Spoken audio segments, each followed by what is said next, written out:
Hello and welcome to another episode of the FIDM Museum unboxing series.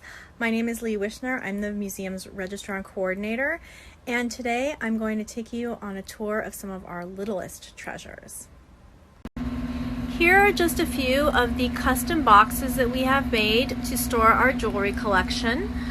We have it typically organized by jewelry type. The box I selected to explore today is our jewelry box number 1 with brooches and pins. Well, why don't we do the unboxing?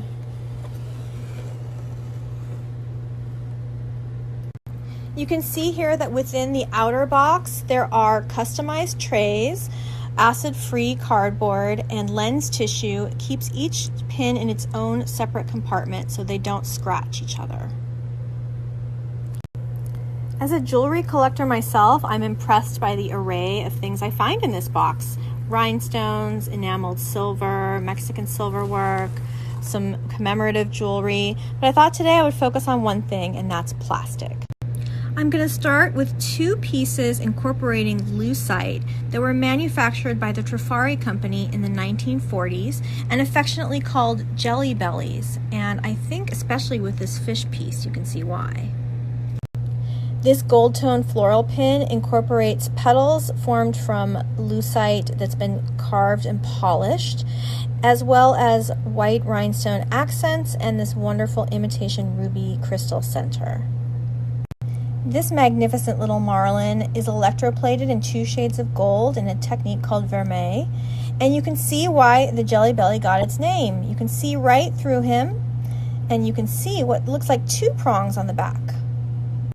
The reason there are 2 prongs is that this is no ordinary brooch. It's a type of jewelry that has fallen by the wayside in our times. It's a fur clip.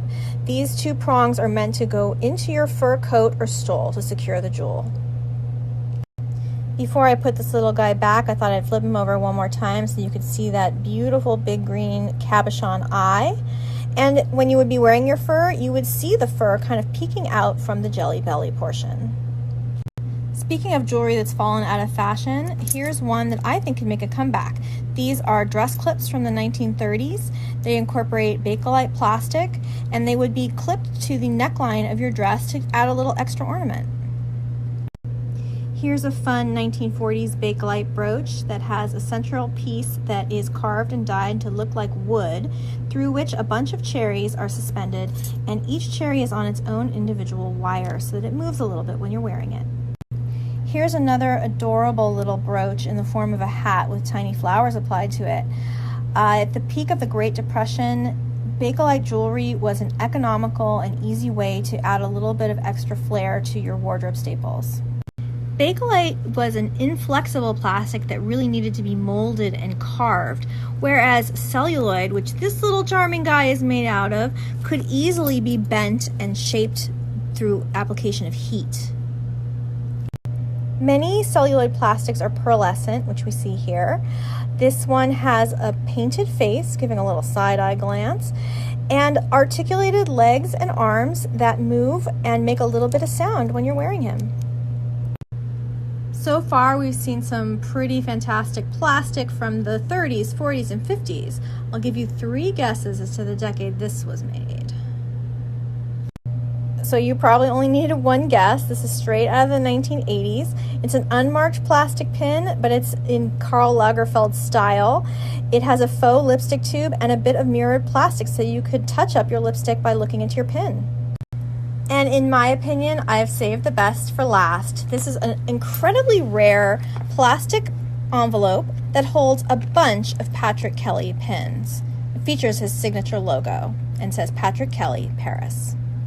If you're familiar with Kelly's work, then you know he was enamored with buttons. It stems back to his childhood memories of his grandmother. We have in the collection an incredible pair of gloves and dress that are decorated with tons of buttons. If you couldn't afford one of Patrick Kelly's button dresses, perhaps you could have bought a bunch of pins like this and customized your own Patrick Kelly look. Each pin has a very simple pin back and a center that's threaded with velvet ribbon. Hello everybody, this is Kevin Jones coming to you from Los Angeles. So good morning to everybody on the West Coast and Good afternoon to everybody on the East Coast, and good evening to all those way across the ocean. I hope everybody... Well, I hope you had as much fun rummaging through that box as I did. If there's any other types of jewelries or treasures you'd like to see, please feel free to drop us a line. And thank you so much for tuning in to the FIDM Museum unboxings.